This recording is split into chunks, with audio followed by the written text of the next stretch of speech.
بالله من الشيطان الرجيم. بسم الله الرحمن الرحيم. الحمد لله رب العالمين، والصلاة والسلام على سيد المرسلين حبيب قلوبنا وشفيع ذنوبنا وطبيب نفوسنا أبي القاسم محمد بن عبد الله وعلى أهل بيته الطيبين الطاهرين. اللهم صل. En el nombre de Dios, el clemente, el misericordioso, la paz de Dios sea con todos sus profetas, desde Adán hasta Muhammad sallallahu wa sallamu alayhi ajma'in. Nosotros estuvimos hablando de las dimensiones del ser y estuvimos también conversando un poco sobre el efecto que tienen esas dimensiones en la humanidad, digamos, en el mismo ser humano. Dijimos que el hecho de que existan diversas dimensiones en el ser y el hecho de que el ser humano viva en esos diferentes universos, en esos diferentes mundos, hace que la personalidad del hombre sea multidimensional. Dijimos aquel día la diferencia que existe entre las demás criaturas y el ser humano. Cada criatura vive una sola dimensión en su ser y vive en un solo universo. O sea, todas las criaturas tienen una dimensión simple como seres, no son complejas ni compuestas, y viven esa dimensión en un solo universo. El ser humano, dijimos que al contrario es un ser compuesto,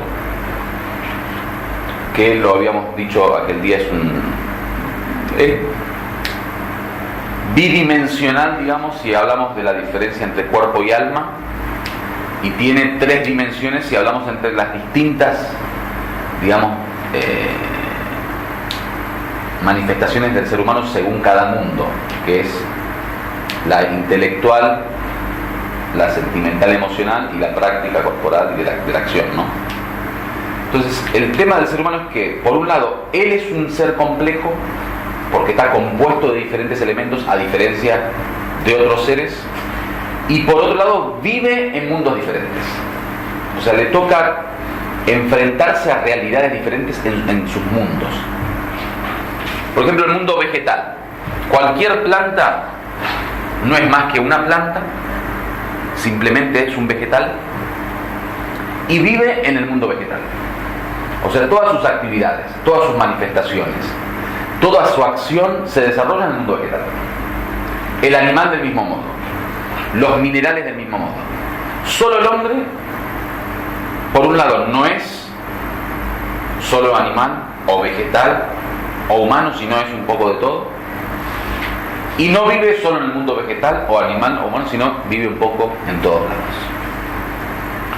Por eso, puede ser que algún día les comenté el tema de que el alma, como aquello que le da la vida al hombre y que tiene que ver con la sensibilidad y el desarrollo, el crecimiento, el movimiento del hombre, tiene diversas dimensiones. Tiene un alma vegetal, tiene un alma animal, que lo habíamos hablado, me parece, un día, ¿no?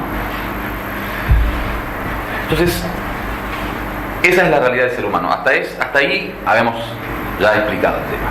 Lo que vamos a explicar hoy son dos cuestiones que yo estuve leyendo digamos, tanto en algunos exégetas de hadices como en algunos filósofos, y descubrí que hay una confusión que ellos tienen en estos temas que vamos a hablar.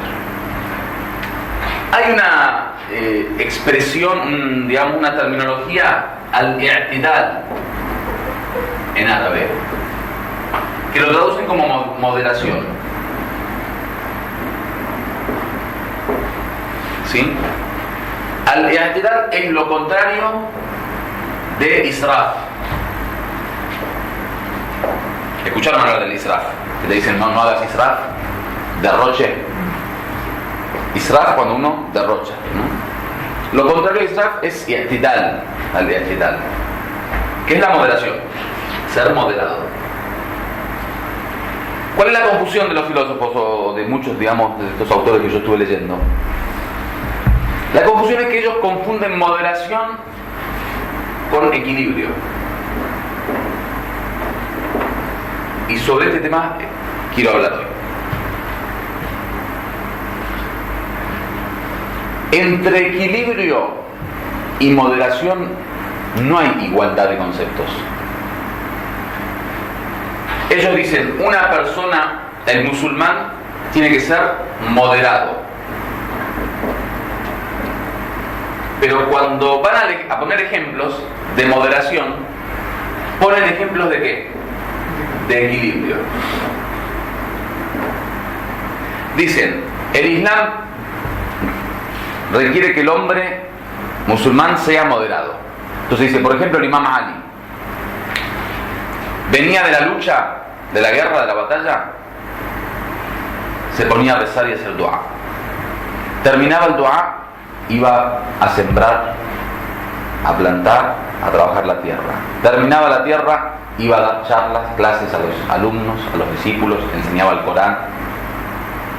Entonces él dice, era una persona moderada. Lo que yo quiero explicarles es que no, eso no es moderación, eso es equilibrio. ¿Qué diferencia hay entre moderación y equilibrio? Equilibrio se entiende entre diversas actividades o dimensiones. Por ejemplo, la balanza, cuando tiene 1 kilo de cada lado, tiene equilibrio, no tiene moderación. Si tiene, por ejemplo, 1000 kilos de cada lado, tiene equilibrio, pero no tiene moderación. Moderación se entiende en una sola dimensión.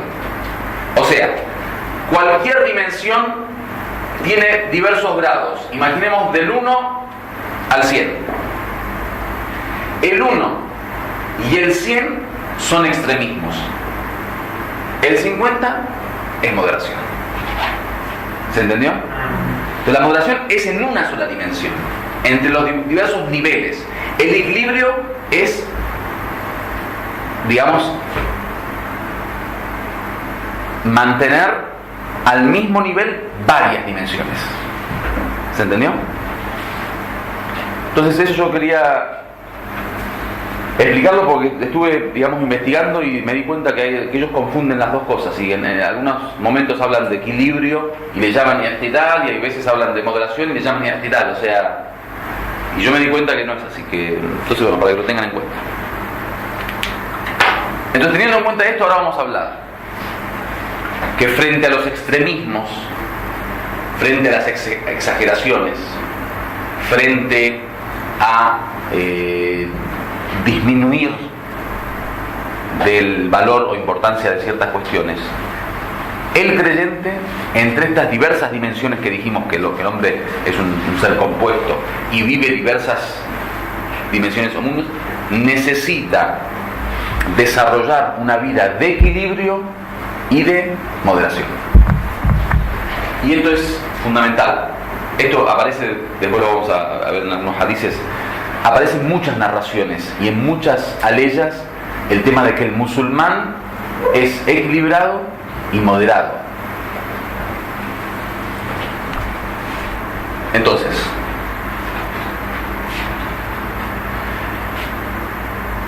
en cuanto al equilibrio, en esto de el autoconocimiento, debemos comenzar a tratar de que cada una de las dimensiones de nuestro ser tenga su lugar y se desarrolle de la misma manera que las demás. O sea, no prevalecer una por sobre otras. Es lo que llama Shahid Mutahari la perfección. En ese El hombre perfecto, que es el famoso libro que les prometí que no lo traje, y inshallah está en camino. ¿Qué dice Shahid Mutahari? Dice, la perfección no está en el desarrollo de una dimensión hacia su mayor grado o nivel. La perfección está en el desarrollo equilibrado de cada una de las dimensiones del ser. Entonces, por ejemplo, si yo desarrollo, por poner un ejemplo, la espiritualidad a su máxima expresión, pero no desarrollo junto a la espiritualidad, por ejemplo, la intelectualidad, no me considero un hombre perfecto. Me considero un hombre espiritual, pero no perfecto. ¿Por qué? Porque para ser perfecto tengo que agarrar todas las dimensiones de mi ser y permitir que se desarrollen equilibradamente. Entonces, para el tema de la perfección necesitamos equilibrio. Para moderación también lo vamos a necesitar, pero a lo que voy. Lo que nos permite lograr la perfección es el equilibrio. ¿Qué es el equilibrio? El desarrollo de todas las dimensiones. Entonces, para poder tener una idea ahora de qué estamos hablando, vamos a hablar del equilibrio. Equilibrio es darle a cada dimensión su lugar. Eso es equilibrio. Permitir que cada dimensión viva su propia existencia, viva su propia experiencia. Eso con respecto al equilibrio. Ahora, teniendo en cuenta esto de la moderación y el equilibrio, si vemos, ahora vamos a nuestro tema, el autoconocimiento, la psicología islámica. Con este molde de ser humano perfecto, el creyente, que es el moderado y el equilibrado, podemos ir viendo las personas en donde encajan en cuanto a defecto. Puede haber personas que son desequilibradas, o sea, solo desarrollan una o algunas dimensiones, dejando de lado el desarrollo de otras dimensiones.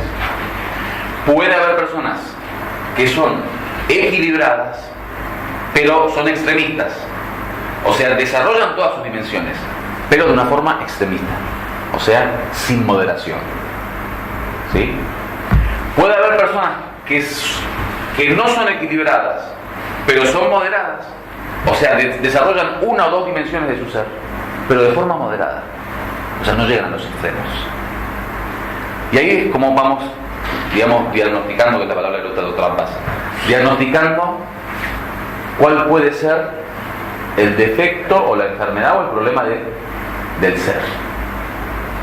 Ahora, si ustedes toman esto como molde, ya mañana van a decir, si lo experimentan, o lo practican, cada persona le puede decir, mira, este tipo es equilibrado, no es moderado. O es moderado, es desequilibrado. O es equilibrado y moderado, o no es ni equilibrado ni moderado. Esas son, ¿no?, las cuatro opciones. Entonces, lo que debemos lograr como musulmanes es la moderación, al-i'tidal, y el equilibrio, al-tawazun o el ittizan. ¿Sí? Ese es el objetivo. Ahora bien, ¿cómo llevamos a la práctica este objetivo? ¿Cómo el Islam, digamos, lo desarrolla? Está bien, hay que ser equilibrado y hay que ser moderado, pero ¿qué significa? Digo, quiero salir de lo teórico para entrar ya en un marco práctico y ver, bueno, en mi vida, ¿qué significa que yo sea equilibrado y moderado? Para un poco tener idea, digamos, de esto, del hecho de que el Islam nos pide que seamos equilibrados y moderados, voy a hablar de algunas cuestiones que ustedes ya las habrán escuchado seguramente, para que se den cuenta cuándo el Corán habla de eso. Por ejemplo, Sirat al-Mustaqim, el camino recto.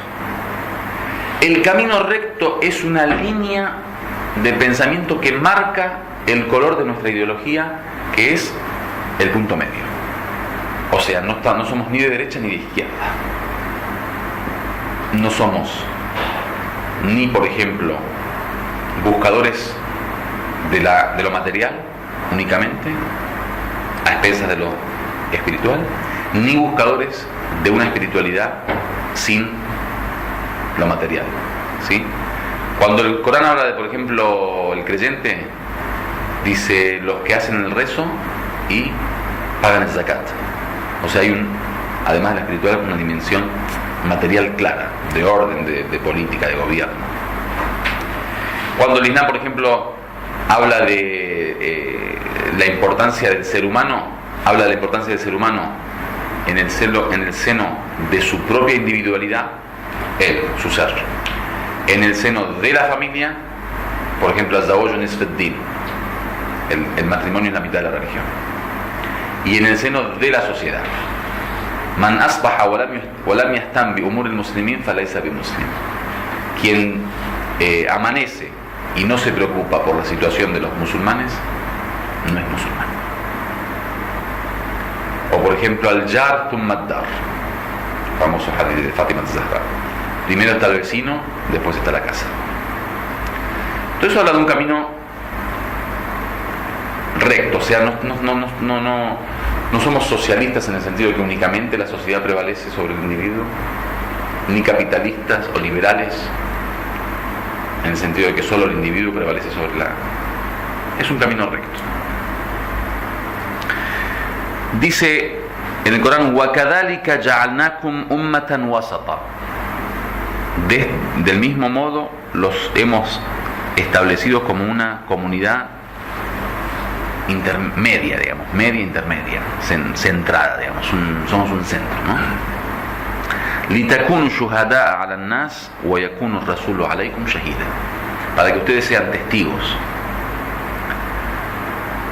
de los demás, de las personas, y el profeta sea testigo de ustedes. Ahora empieza la ley diciendo: وَكَذَلِكَ جَعَلْنَاكُمْ. Del mismo modo los establecimos. Ese es del mismo modo de dónde viene. O sea, ¿qué otra cosa es intermedia para decir, bueno, y además del mismo modo ustedes también son digamos, intermedios? La ley ya es la 143 de Surat al-Baqarah. La 143 de Surat al-Baqarah es esta que dice: وَكَذَلِكَ جَعَلْنَاكُمْ أُمَّةً وَسَطًا لِتَكُونُوا شُهَدَاءَ عَلَى النَّاسِ. Pero la 142 dice: سَيَقُولُ السُّفَهَاءُ مِنَ النَّاسِ مَا وَلَّاهُمْ عَنْ قِبْلَتِهِمُ الَّتِي كَانُوا عَلَيْهَا قُلِ اللَّهِ الْمَشْرِقُ وَالْمَغْرِبُ يَهْدِي مَنْ يَشَاءُ إِلَى صِرَاطٍ مُسْتَقِيمٍ. Habla de la qibla, cuando Dios ordenó al profeta dirigirse a la Meca, a la Kaaba, después de haberse dirigido durante un tiempo a Bait al-Maqdis. Dice que la qibla es el punto medio, es el centro. Algunos mufassirín, algunos exégetas dicen que si nosotros tomamos en cuenta la posición geográfica de los cristianos y los judíos, los cristianos estaban generalmente en el mundo occidental, ¿no? Y desde Occidente dirigirse hacia Oriente era dirigirse hacia el este, ¿no? Si supongamos Europa y Medio Oriente.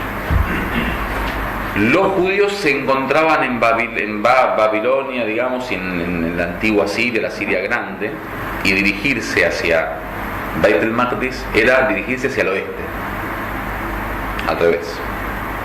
Entonces, cada uno de estos grupos tenía una dirección. Cuando Dios establece la qibla, dice: establezco una qibla que es un punto medio, ni este ni oeste, porque los musulmanes de esa época vivían en Medina. Ya era la época donde el profeta ya había hecho la hijra, la emigración.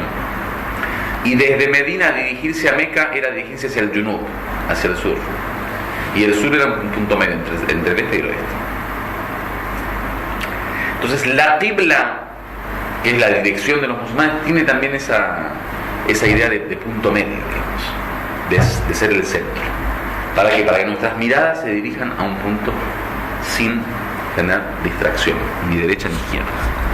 Por eso dice: وَكَذَلِكَ, también, además de la qibla, que es el punto medio, جَعَلْنَاكُمْ أُمَّةً وَسَطًا.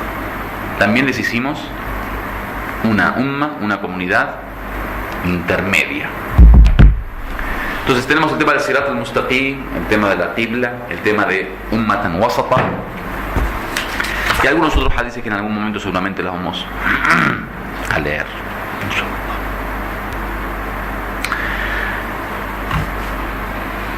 Entonces, el equilibrio es darle participación a cada una de las dimensiones. La dimensión de la creencia, la dimensión de la moral, la dimensión de la práctica y la acción, la dimensión social, familiar, cada uno de esos. Eso es equilibrio. Cuando logramos darle a cada una de estas dimensiones su lugar en nuestra vida, o sea que participen en nuestra vida como algo activo, o mejor dicho, ser nosotros activos en cada uno de estos campos, hemos logrado el equilibrio. La moderación es lograr que en cada uno de estos campos no traspasemos los límites de la normalidad. O sea, ese tiempo que le vamos a dar, esa preocupación, esa atención, tiene que ser de una forma en donde no seamos extremistas. ¿Sí? Bueno, ¿cómo se interpreta la moderación en la creencia? Para que sepan lo que vamos a tocar, digamos, como las distintas dimensiones, lo que debemos cuidar o, digamos, tener en cuenta la moderación va a ser en las creencias, en las prácticas, en el carácter, en lo social, en lo familiar y con respecto a la vida terrenal. La preocupación por la vida terrenal o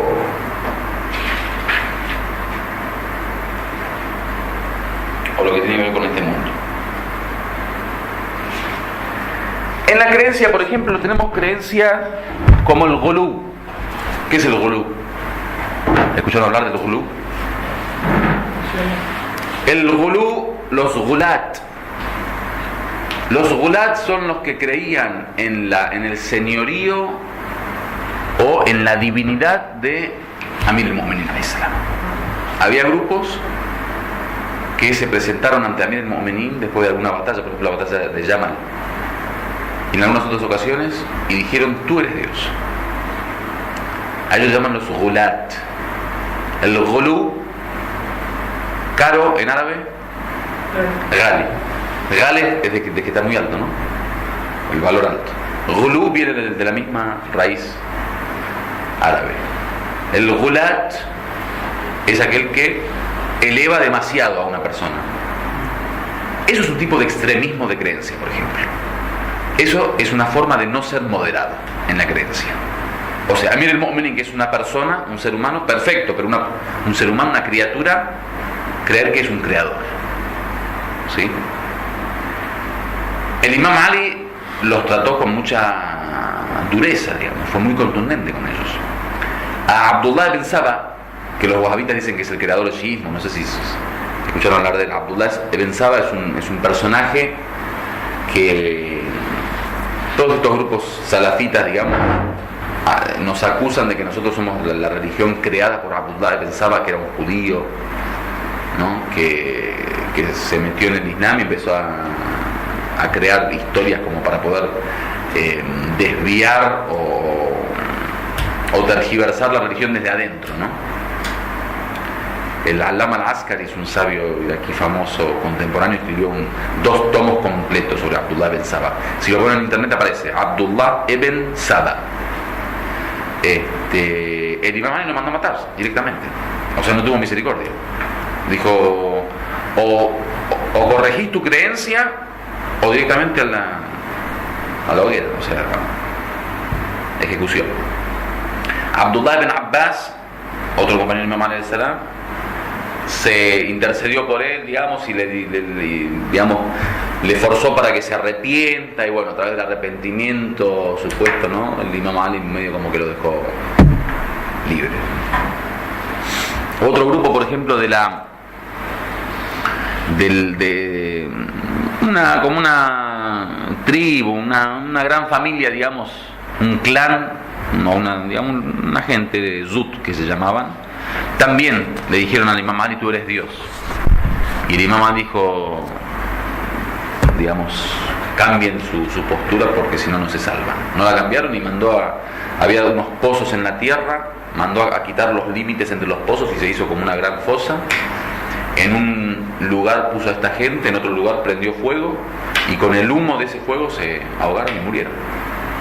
Ese es el trato, digamos, al extremismo puro cuando uno quiere, digamos, ser consciente. ¿Sí? Entonces, el tema de la moderación no es una cuestión que uno dice, bueno, sí, porque estamos en Europa y hay que defender a los derechos humanos, seamos moderados. No, la moderación es una orden de Dios. Por eso no es mentira nuestra defensa al Islam, digamos, no terrorista.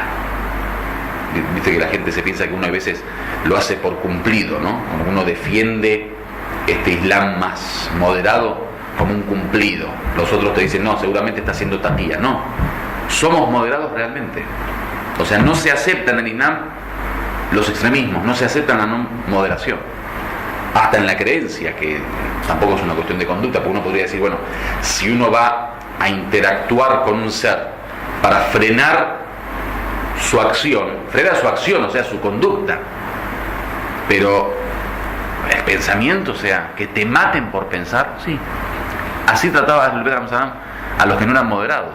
¿Por qué? Porque esa era obviamente la cabeza de todo lo que viene después. O sea, tuvo que haber un Ibn Taymiyya para que ahora aparezca un tipo en Siria, te corte la cabeza y se coma tu corazón. O sea, tuvo que haber un tipo que pensó y un tipo que aprovechó ese pensamiento para crear una escuela como el wahabismo y el salafismo, y un tipo que la difundió en un lugar con personas ignorantes que la siguieron. Entonces el Islam corta de raíz. El Islam tiene que cortar, matar al pensador, matar al ideólogo, para que eso no se transforme en el salafismo y el wahabismo de hoy en día. Miren la grandeza del Islam. El Imam Ali terminó con los gulat, no los dejó pasar, y que después de 300 años tengamos Ben Laden, los talibanes, Al-Qaeda y estos 55.000 millones de grupos que tenemos en el mundo islámico, que encima se transformó en cultura hoy en día, en ideología política, en gobierno, en ley, en normas, en constituciones, ¿sí? Y en conducta. El Imam Ali había 70, 80, 90, no sé cuántas personas. Gulat dijo, muchachos, cambien de pensamiento, mueren. No, mueren. Los mató y se acabó. Por eso dentro de los shias no tenemos extremistas de pensamiento. ¿Entendés? Y si no tenemos extremistas de pensamiento, no tenemos extremistas de acción. Por eso hoy en día el 99,9999% de los grupos terroristas en el mundo son sunitas. No hay shias terroristas. Con el pensamiento terrorista, estoy hablando, digamos, de este tipo que pone una bomba y quiere matar civiles, o que se piensa que si mata un judío va al cielo, o si mata a un shia. No existe. ¿Por qué? Porque terminó con eso el Imam Ali alayhi salam, el Ibn Abi Talib alayhi salam. Entonces es una forma, por ejemplo, de exageración. Por ejemplo, el shirk. El shirk es casi lo contrario del ghulú. El ghulú es agarrar a una persona y elevarla hasta que esté arriba y sea como Dios. El shirk es agarrar a Dios y bajarlo hasta que sea como uno de nosotros. ¿Entendés? Al revés. Entonces te dice, por ejemplo, del tipo 70 años de adoración en una cueva. Viene una persona y le pregunta, bueno, después de 70 años de adorar a Dios, ¿qué deseas? Dice, mi gran deseo es que un día Dios baje con su burro y su burro coma del pasto de mi jardín en la montaña. Eso es ya es lo contrario, o sea, ya bajaste a Dios a un nivel de... O todos aquellos que tratan de interpretar a Dios como un fenómeno, digamos, ¿no? Sí, no, Dios es la naturaleza, Dios es una energía, Dios es una luz. Dios es Dios. Eso es shirk. Tratar de descender el nivel de Dios también es un extremismo. En el extremismo, en árabe tenemos, no hay una palabra para el extremismo, tatarruf, digamos, pero tatarruf puede ser de dos tipos: ifrat y tafrit.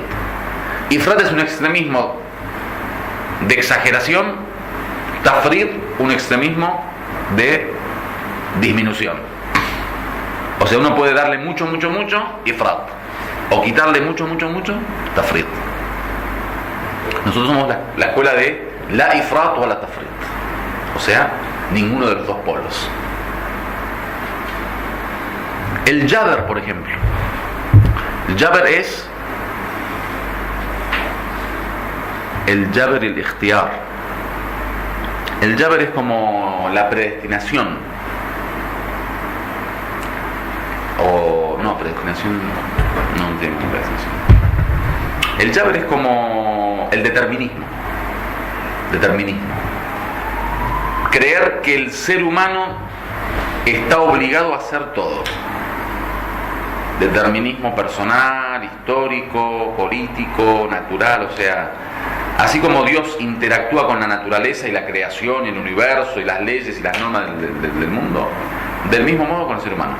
O sea, el ser humano es una pieza que Dios la maneja como una marioneta. Al-Jabr, la gente del determinismo y de esto, digamos, de que creen de que el ser humano no tiene libre albedrío, ¿sí? También son extremistas, porque creen que el hombre no tiene nada, o sea, no hay ni una acción que puede ser producto de su voluntad. Solo Dios es el que actúa.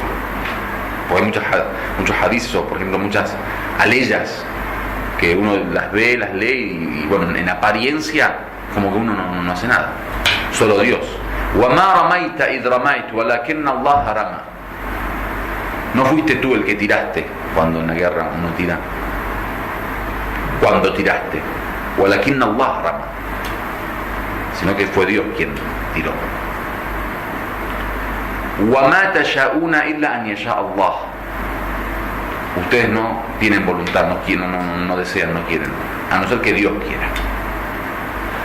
Hay muchas leyes que son unas leyes, digamos, simplemente se queda con la exégesis aparente o, digamos, zaherí de la ley, como que uno no tiene ningún tipo de libre albedrío, ni voluntad, ni libertad de acción.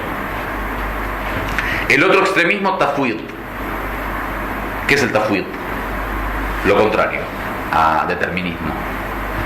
O sea, el hombre es el único dueño de toda su conducta y su acción y Dios no tiene nada que ver. Dios creó el universo y lo puso ahí como la historia del reloj, que le dio cuerda y ahora el reloj funciona solo. Dios no tiene ningún tipo de intromisión en la vida del ser humano.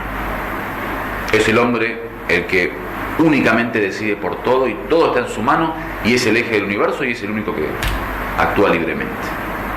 Los dos son extremistas. Imam Sadiq dijo: La jabra wa la tafwid, walakin amr baina amrayn. Dijo: ni determinismo ni libertad pura o libre albedrío puro. Es una cuestión entre estas dos cuestiones. La visión chiita del determinismo y la libre voluntad o el libre albedrío es un punto medio. No es únicamente Dios el que actúa en el universo y el hombre no tiene nada que hacer, es totalmente obligado a todo, ni el ser humano es libre totalmente en el sentido de que Dios no tiene nada que hacer. Es una conjunción de los dos poderes, de las dos fuerzas, de las dos voluntades, de las dos libertades. O por ejemplo el tashbih. Tashbih es la corporización de Dios. El tashbih viene de Shabah. Shabah, ¿quién es? Shabih, Bishbah, que cuando dicen Bishbah, se parece, ¿no? Tashbih es hacer parecer a Dios a sus criaturas. O sea, cuando decimos, bueno, sí, porque Dios tiene en su mano el poder de no sé qué. Entonces una mano grande, ¿no? Tashbih. Que una de las formas de tashbih es tajsim, o sea, la corporización. Creer que Dios es como un gran ser humano. O por ejemplo, Dios ve, entonces Dios tiene ojos y ve. Dios oye, Dios tiene oído. Tashbih. Es un extremismo en la creencia. Lo otro, por ejemplo, ta'til. ¿Ta'til qué es? Es que las cualidades de Dios, sus características son tan inalcanzables para el hombre que no las podemos reconocer, no las podemos conocer, no las podemos percibir. Entonces el hombre se queda como un ignorante constante. Es otro tipo de extremismo.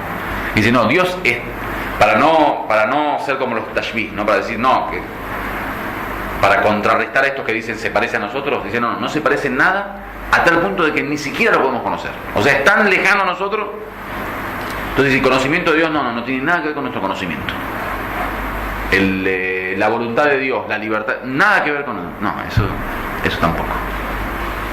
Porque al fin y al cabo todo lo que existe en el universo viene de Dios, o sea, entre efecto y causa tiene que haber una concordancia. No puede ser que esta libertad no tenga nada que ver con aquella libertad. Este es el efecto de aquella. O sea, el conocimiento que Dios puso en nosotros. ¿Que de dónde lo sacó? ¿De otro lado? ¿Lo sacó de su ignorancia? Lo sacó de su conocimiento. Y lo repartió entre la gente. La misericordia, el amor que puso en nuestro corazón. ¿De dónde lo sacó Dios? De su amor. Entonces hay un parecido. Pero no es que el amor de Dios es como yo. Yo me muero de amor por una mujer y Dios entonces se muere de amor también. Yo me entristezco por amor, Dios se entristece. Yo me deprimo, Dios se deprime, ¿no? Es un amor perfecto, ilimitado, absoluto. Entonces hay un parecido, para no decir que somos de taqil, o sea, en nada se asemeja, entonces no lo podemos conocer. Pero ese parecido no es tan parecido como para hacer el tashbih, de que es idéntico a nosotros. Esas son formas de extremismo en la creencia. Entonces, el primer grado, una de las dimensiones de la moderación, es en la creencia. Tenemos que trabajar para tener una creencia moderada. No ir ni para un lado ni para el otro. Y dimos el ejemplo de cómo Ahlul Beit al-Salam lucharon en contra de ese tipo de creencias extremistas. La moderación en la práctica, especialmente en el tema que tiene que ver con lo mustahab y los rezos y la devoción y la adoración, los actos devocionales. Generalmente,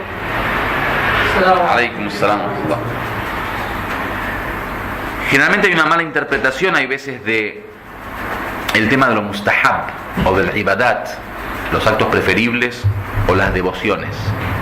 Como la devoción supuestamente me acerca a Dios, y como el objetivo del ser humano es acercarse a Dios, uno se piensa que cuanto más ibadat hace, más se está acercando a Dios. Entonces ven los tipos que creen que la única forma de acercarse a Dios es a través de la ibada, y dejan de lado muchísimas cosas para hacer hincapié en la ibada, no sabiendo que eso muchas veces tiene un efecto negativo, porque la devoción necesita un esfuerzo del hombre, ¿no? Corporal, espiritual. Y no todos los hombres tenemos la misma capacidad o digamos la misma fuerza o el mismo poder para poder hacer esos actos de devoción. A una persona le decís que haga 10 rakas es mucho, a uno le decís que haga 100 rakas y es poco. A mí el Momín hacía 1000 rakas, pero él mismo decía: ustedes no pueden ser como yo, no lo intenten, o sea, ni siquiera lo traten de hacer. Walakin a'inuni biwar'in wa ijtihad, decía. Solo, si no van a hacer lo que yo hago, solo tengan, por lo menos, digamos, taqwa, tengan temor a Dios, tengan piedad y esfuércense. Pero el esfuerzo tiene que ir dirigido hacia ese objetivo de moderación.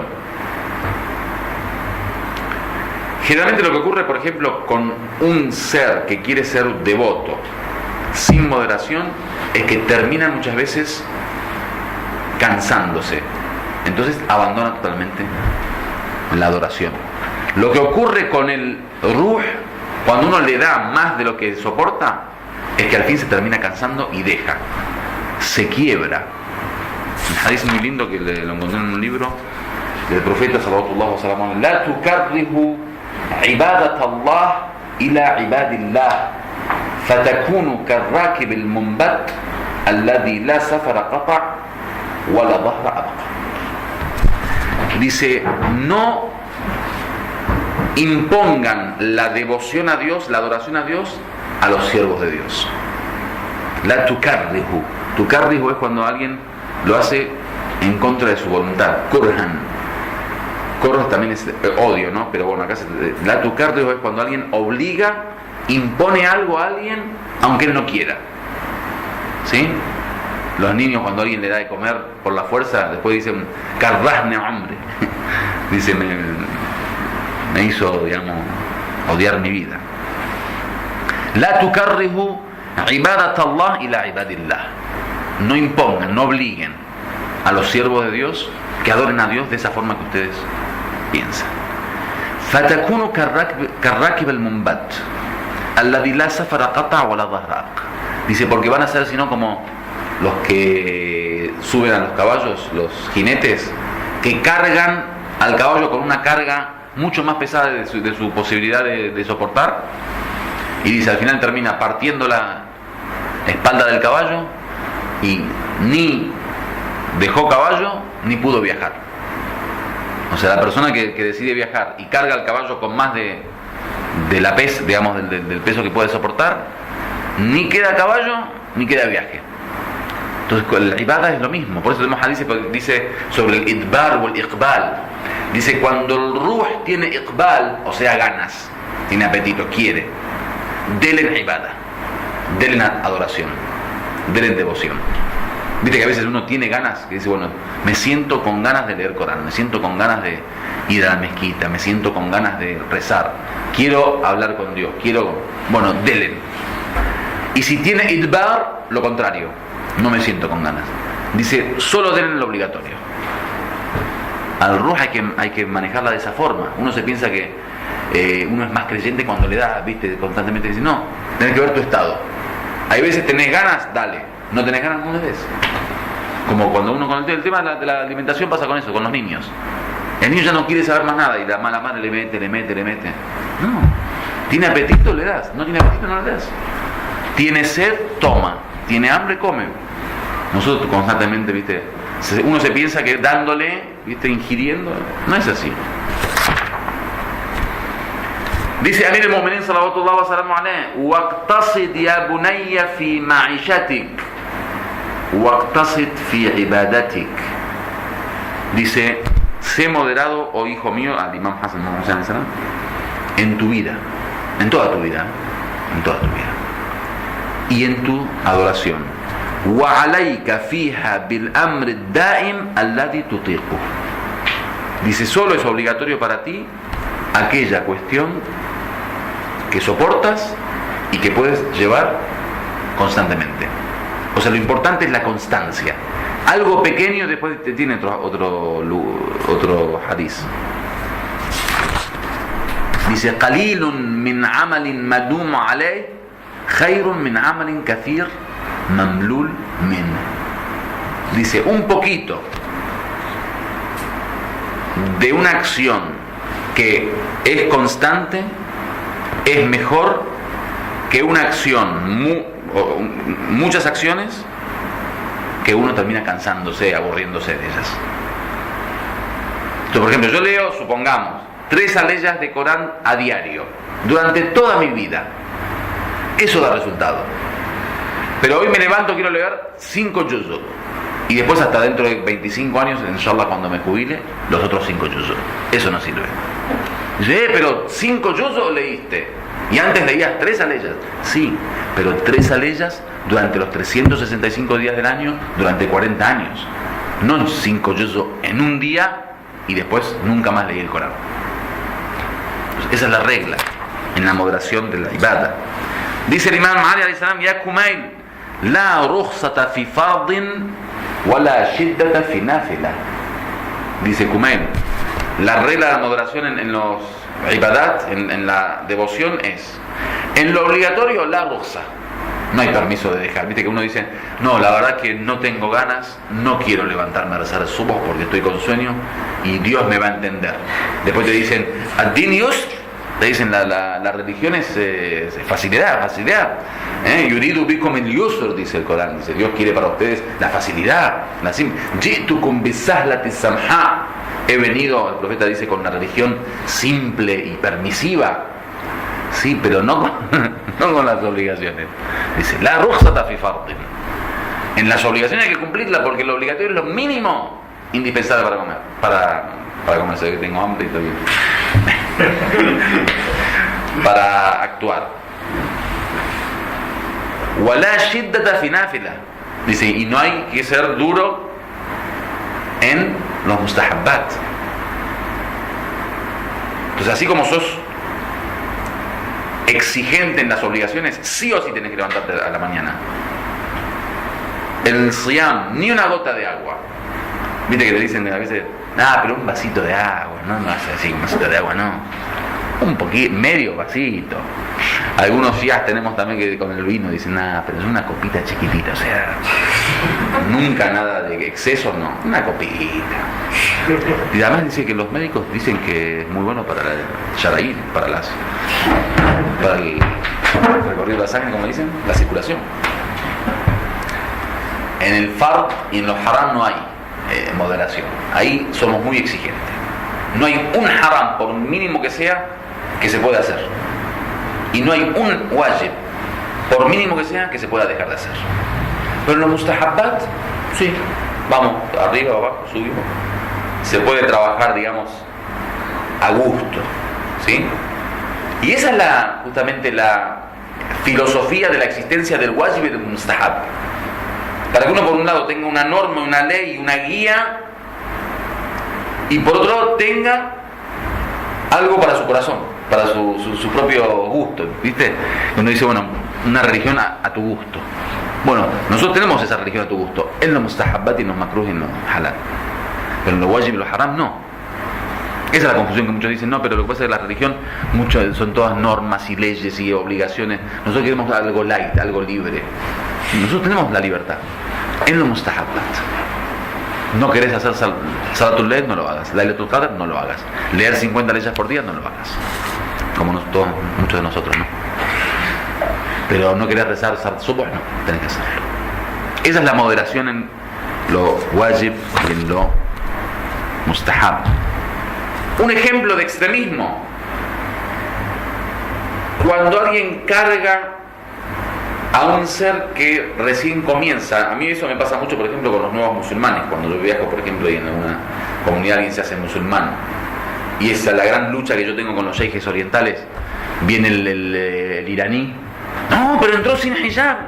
Pero claro que entró sin hijab, y tiene que entrar sin hijab porque no tiene ni idea lo que es el hijab. Tú tenés que explicarle, darle un libro, darle una clase, una charla, que se vaya acostumbrando, que vea 20, 30 chicas con hijab, que sepa lo que es ponerse, que entienda la filosofía, y después, 1 año, 2 años, 3 años, decir, mira, fadale, ponete el hijab. Del primer día, el imam Sadiq cuenta la historia de un musulmán, que dice que este musulmán hablaba tan lindo del Islam, y daba tantas, digamos, charlas bellas del Islam, que terminó convenciendo a un vecino de él que era cristiano de que se haga musulmán. Dice, siempre debatían entre ellos. El cristiano ponía sus argumentos y sus pruebas, el musulmán hacía lo mismo. Y esos debates terminó en que el cristiano le gustó tanto el Islam que se hizo musulmán. Se hizo musulmán esta noche. Al otro día a las 5 de la mañana este musulmán tocó la puerta del cristiano. Dijo, hazte el wudú, ponte la ropa, vamos a la mezquita a rezar. Bueno, primer día de Islam, el tipo estaba contento, la luz del primer día del corazón. Vamos a rezar. Terminó de rezar, se estaba yendo el ex cristiano, ¿no?, que se había hecho musulmán, se estaba yendo a su casa y dice, ¿a dónde vas? Dice, voy a mi casa. Dice, no, mustahab quedarse despierto en Bainet Tulu'ain, entre el Fajr y la salida del sol. Dice, ¿y qué mejor que quedarnos en la mezquita? Bueno, se quedó en la mezquita hasta que salió el sol. Salió el sol y dijo, bueno, pero quedarse en la mezquita sin la lectura del Corán, sin la lectura del Dua, ¿por qué no quedarse haciendo dhikr de Dios y haciendo recuerdo? Dijo, bueno, nos quedamos. Se quedó un par de horas, cuando ya era de día y ya había salido el sol y estaba todo bien, dijo, bueno, ahora me voy. Dijo, no, pero ya no queda nada para el Duhur. O sea, si esperás un poquito es no sé, 1 hora, por ahí 2 horas, y ya viene el Duhur y para qué vas a ir a tu casa y después volver nuevamente, ya estás acá, quedamos para el Duhur. Rezó el Duhur, después empezó con el taqibat del Duhur, el tasbih al-Zahra y los dua que hay después del Duhur. Y después dijo, bueno, ahora sí. Dijo, no, nosotros después del Duhur tenemos el Asr, y el Asr ya, el Fadila, el tiempo el mejor tiempo para rezarlo va a ser ahora pronto. Quédate un poquito leyendo el Corán, hacemos el Asr. Hizo el Asr, bueno, para no hacerse la larga, terminó así hasta el Isha. O sea, entró a las 4 de la mañana, a las 5 de la mañana, salió a las 10 de la noche, horario de España, ¿no? 10 de la noche. Y después dijo, ya está ahora, sí, bueno, alhamdulillah, taqabbalallah, cada uno se fue a su casa. Al otro día a las 5 de la mañana, tac, dijo, ¿quién es? Yo, hazte el wudú, ponte la ropa, vamos a la mezquita. Dijo, gracias, ayer en esa misma noche que me hice musulmán, durante el día, en esa misma noche, alhamdulillah, ya volví nuevamente a ser cristiano. Dice, vete a buscar a una persona que tenga más tiempo libre que yo. Yo tengo familia, tengo trabajo, tengo obligaciones y responsabilidades y tengo que dedicarme a ello. No me sirve una religión con, digamos. Eso, mirá, la belleza del Islam por un lado, que por la palabra se hace musulmán, y la estupidez humana por otro lado. Por los actos y la conducta. Y eso es lo que pasa obviamente con el mundo, ¿eh? El mundo, el problema es que le hacen conocer el Islam a través de los musulmanes, a través de la conducta y el comportamiento de la gente. Si a la gente le permitieran conocer el Islam a través del Islam, todos se enamorarían. Estamos en el principio de la clase y ya pasaron 50 minutos. Mañana seguimos. Alhamdulillah Rabbil Alamin.